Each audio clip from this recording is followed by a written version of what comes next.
कहानी की शुरुआत में हम डैन नाम के एक आदमी को देखते हैं जो अपनी बेटी मूरी के साथ आराम से सोफे पे बैठ के एक फुटबॉल मैच देख रहा था। लेकिन तभी अचानक टीवी पर कुछ अजीब सा होने लगा। मैच बीच में रुक गया क्योंकि अब फील्ड पर धुएं और बिजली का चमकता हुआ बादल दिखाई दे रहा था और अचानक उसमें से कई सारे फौजी बाहर आए। उनकी अगुवाई एक औरत कर रही थी जिसका नाम लेफ्टिनेंट हार्ट था। उसने सभी को बताया कि वो साल 2051 यानी फ्यूचर से आए हैं। पता चलता है कि व्हाइट स्पाइक्स नाम की एक एलियन प्रजाति पृथ्वी पर हमला कर चुकी है और साल 2051 में उन्होंने धरती पर ज्यादातर लोगों को खत्म कर दिया था। ये सोल्जर्स लोगों से रिक्वेस्ट करने आए हैं कि वो उनके साथ फ्यूचर में जाकर इस लड़ाई का हिस्सा बने। अगले 12 महीनों में दुनिया भर के देश जितने फौजी भेज सकते थे उन्होंने भेजे, लेकिन फ्यूचर की अथॉरिटीज और ज्यादा लोगों की मांग कर रही थी। जितने भी लोग लड़ाई लड़ने जाते थे उनमें से सिर्फ 1/4 सोल्जर्स ही जिंदा वापस लौट पाते थे। जब ट्रेन्ड सोल्जर्स की कमी पड़ गई तो सरकारें सिविलियंस को भी भर्ती करने लगी। डैन एक टीचर है और जब वो अपनी क्लास को पढ़ा रहा था तो अचानक उसके फोन पर एक मैसेज आया कि उसे भी युद्ध में भेजे जाने के लिए चुन लिया गया है। बाद में वो इस बात को कंफर्म करने के लिए अपने नजदीकी मिलिट्री ऑफिस पहुंचा।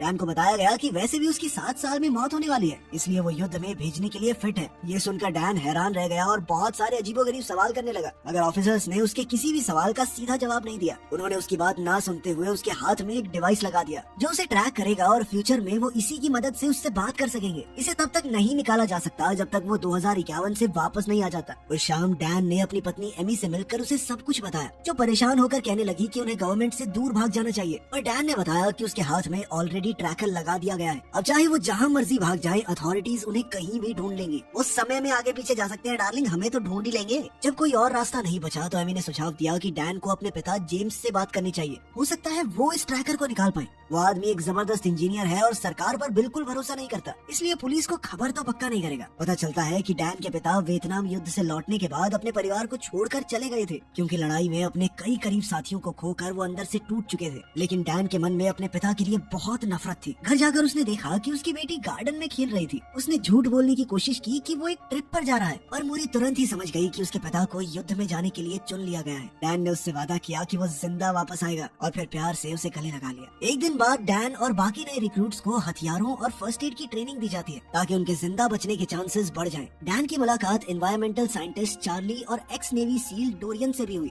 जहाँ एक तरफ ज्यादातर लोग इस युद्ध में जाने से बचना चाहते थे, डोरियन अब तीसरी बार इस लड़ाई में जाने वाला था। बाद में उन्हें बताया गया कि व्हाइट स्पाइक्स हर 6 दिन के बाद आराम करने के लिए कुछ दिनों तक गायब हो जाते हैं। यही समय होता है जब नए सोल्जर्स फ्यूचर में भेजे जाते हैं और जो फौजी पहले से अपनी ड्यूटी कर रहे हैं उन्हें वापस बुला लिया जाता है। उस शाम जब नए रिक्रूट्स बातें कर रहे थे तो एक अलार्म अचानक से बजने लगा। साल 2051 का एक जवान चिल्लाने लगा, ये तुम सबकी प्रैक्टिस का हिस्सा नहीं है, एलियंस सच में आ चुके हैं। ये सुनते ही सभी लोग जल्दी से पोर्टल रूम की तरफ दौड़ने लगे। डैन ने लेफ्टिनेंट हार्ट से पूछा कि आखिर क्या हो रहा है, जिसने एक गंभीर आवाज में जवाब दिया कि एलियंस ने साल 2051 के आखिरी साइंटिफिक रिसर्च सेंटर पर हमला बोल दिया है और अगर वो इस जगह को तबाह करने में कामयाब हो गए तो इंसान इस युद्ध को जरूर हार जाएंगे। कुछ मिनटों बाद वो पोर्टल रूम में घुसे और जल्द ही एक के बाद एक लोग पोर्टल में खींचने लगे और अचानक लैंडिंग लोकेशन के एड्रेस में एरर आ गया। इस वजह से डैन और दूसरे लोग आसमान में जमीन के कई 100 फुट ऊपर टेलीपोर्ट हो गए, जिस वजह से काफी सारे लोग तो नीचे गिरकर ही मारे गए। खुशकिस्मती से डैन, चार्ली और डोरियन एक बहुत ही ऊंची बिल्डिंग की छत पर स्विमिंग पूल में गिरे, जिससे उन्हें कुछ खास चोट नहीं आई।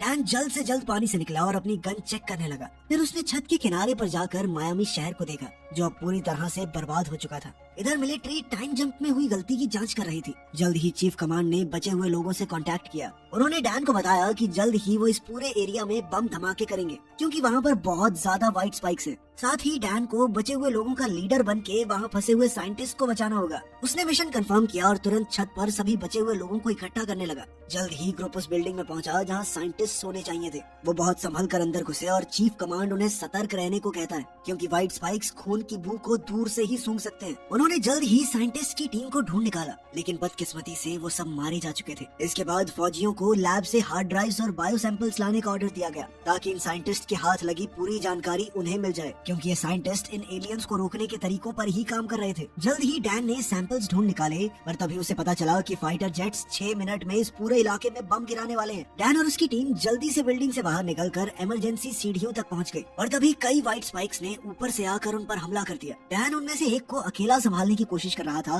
पर आखिर में डोरियन उसकी मदद करने के लिए आया। डोरियन पहले भी इनसे लड़ चुका था और उसने बताया बताया कि सिर्फ गर्दन और पेट पे ही गोली मारने का असर होगा, बाकी कहीं पर भी किसी हथियार का इन पर कोई असर नहीं होता। इतनी जरूरी बात इनको ट्रेनिंग में नहीं बतानी चाहिए थी। बुद्धू है गए लोग, बिना बात मरवा दिए इतने बंदे। जब एयर स्ट्राइक में सिर्फ 3 मिनट बचे थे, चीफ कमांड उनके लिए रेस्क्यू व्हीकल्स भेजता है। सभी लोगों ने मिलिट्री जीप्स को देखकर राहत की सांस ली और सोचने लगे कि कुछ देर के लिए तो चलो सेफ है, पर अचानक 3 व्हाइट स्पाइक्स ने वहां आकर सबको तबाह कर दिया। कई टीम मेंबर्स भागने की कोशिश करते हुए मारे गए। कुछ ही देर में एयर स्ट्राइक शुरू हो गई और उनकी टीम, जिसमें अब सिर्फ 7 लोग बचे हैं, अपने आप को बचाने की कोशिश में लग गई। 2 सोल्जर्स खुद को कुर्बान कर देते हैं ताकि व्हाइट स्पाइक्स को रोक सके।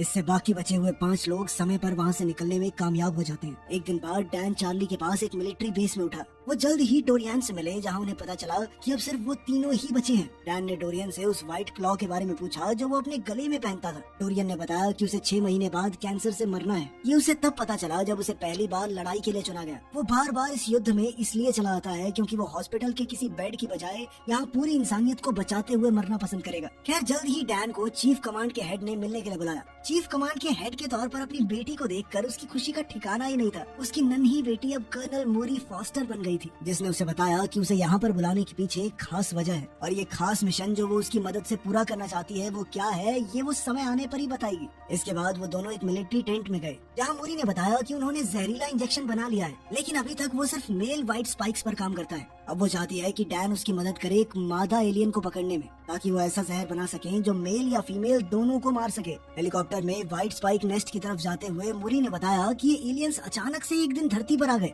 वो नॉर्दर्न रशिया से निकले और दुनिया भर में फैल गए, पर किसी को भी कोई स्पेसशिप, क्रैश साइट या उनके आने का कोई भी निशान नहीं मिला। बात बदलते हुए डैन ने उससे पूछा कि 2022 से लेके 2051 के बीच में उनके परिवार के साथ क्या क्या हुआ, लेकिन मूरी ने कहा कि इस बारे में बात ना ही करें तो अच्छा है। कुछ ही देर में वो एक नेस्ट में पहुंचे, जहाँ कई सोल्जर्स एक मादा व्हाइट स्पाइक को पिंजरे में बंद करने की कोशिश कर रहे थे। सब कुछ ठीक लग रहा था, लेकिन तभी उस मादा को बचाने के लिए एलियंस ने हमला बोल दिया। डैन, जो हेलीकॉप्टर में था, उसने नोटिस किया कि मेल व्हाइट स्पाइक्स का एक झुंड नेस्ट की तरफ बढ़ रहा है। वो और मूरी जल्दी से नीचे उतरे और फीमेल को पिंजरे में बंद कर दिया, पर जैसे ही हेलीकॉप्टर पिंजरे के साथ उड़ा, मेल व्हाइट स्पाइक्स का एक झुंड वहाँ पहुँच गया। इससे पिता और बेटी को एक मिलिट्री जीप में भागना पड़ा और गाड़ी में लगी मशीन गन से वो अपना रास्ता बनाते रहे। कुछ देर बाद वो एक बीच पर पहुंचे। मूरी काफी नाराज थी क्योंकि डैन ने अपनी जान की बिल्कुल परवाह नहीं की थी इस लड़ाई में। उसने बताया कि वो कुछ भी करके डैन को जिंदा रखना चाहती है। गुस्से में उसने बताना शुरू कर दिया कि इतने सालों में उनके परिवार के साथ क्या क्या हुआ, जिसके बाद उसने डैन को बताया कि असल में युद्ध से लौटने के बाद वो जिंदगी से काफी उदास हो गया था।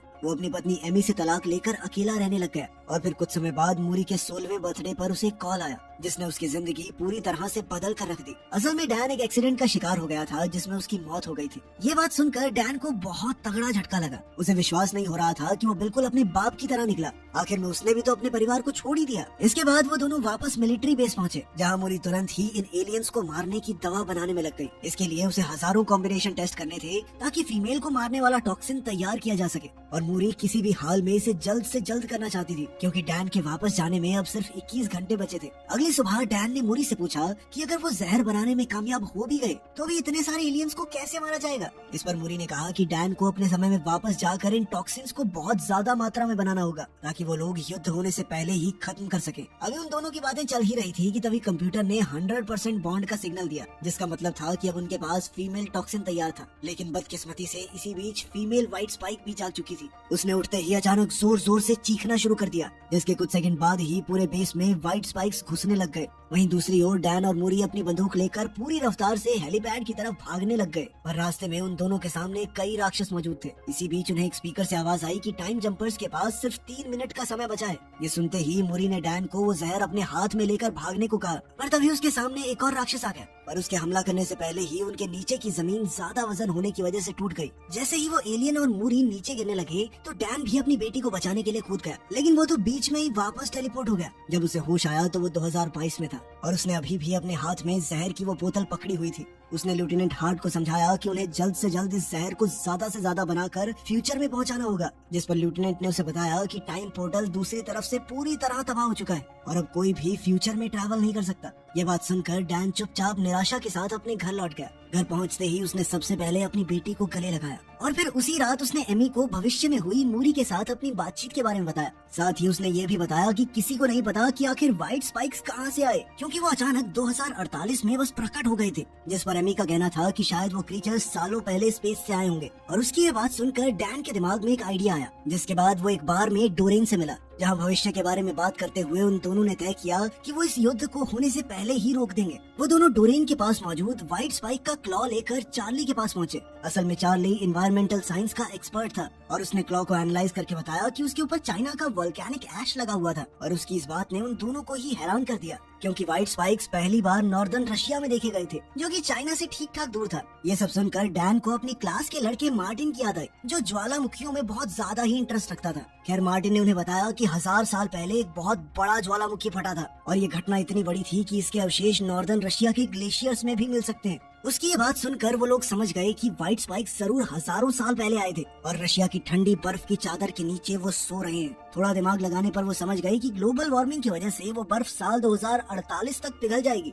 और ये इत्तेफाक तो नहीं हो सकता कि उसी साल व्हाइट स्पाइक्स ने अपना पहला हमला किया था। ये जानकारी हाथ लगते ही उन्होंने यूएस की सरकार से इस मिशन के लिए फंडिंग मांगी, लेकिन सरकार ने इसके लिए साफ मना कर दिया, क्योंकि यूएस और रशिया के रिश्ते तो वैसे ही ठीक नहीं थे। उनके देश में प्लेन लेके घुसोगे तो और खराब हो सकते हैं ना वो। कोई दूसरा रास्ता न मिलने पर डैन अपने पिता जेम्स के पास पहुंचा, जिनके पास अनरजिस्टर्ड एयरप्लेन्स मौजूद थे। जेम्स इस मिशन के लिए तुरंत ही तैयार हो गया। एन मौके पर लेफ्टिनेंट हार्ट भी वहाँ पहुँच गयी और उसके हाथ में थे ताजे बने जहरीले इंजेक्शंस, जिनकी मदद से वो इन एलियंस को जड़ से मिटा सकते हैं। कई घंटों की उड़ान के बाद आखिरकार वो लोग एक ऐसी जगह पर पहुँचे जहाँ पर सभी इलेक्ट्रॉनिक डिवाइसेस ने काम करना बंद कर दिया। इसके बाद उन्होंने कई विस्फोटकों का इस्तेमाल करके जमीन में छेद किया। वो बड़ी ही सावधानी से उस छेद में घुसे जहाँ उन्हें एक जमा हुआ एलियन स्पेसक्राफ्ट मिला, जिसके बाद वो बर्फ को काटते हुए स्पेसशिप के अंदर घुस गए। उधर चार्ली और जेम्स बाहर ही रुके थे ताकि अगर कोई भागने की कोशिश करे तो वो उसे रोक सके। थोड़ी देर छानबीन करने के बाद वो कॉकपिट में पहुंच ही गए, जिसे देखते ही वो समझ गए कि ये उड़न तश्तरी यहाँ क्रैश हुई थी। उन्होंने हिसाब लगाया कि एलियंस का इरादा पृथ्वी पर आने का नहीं था।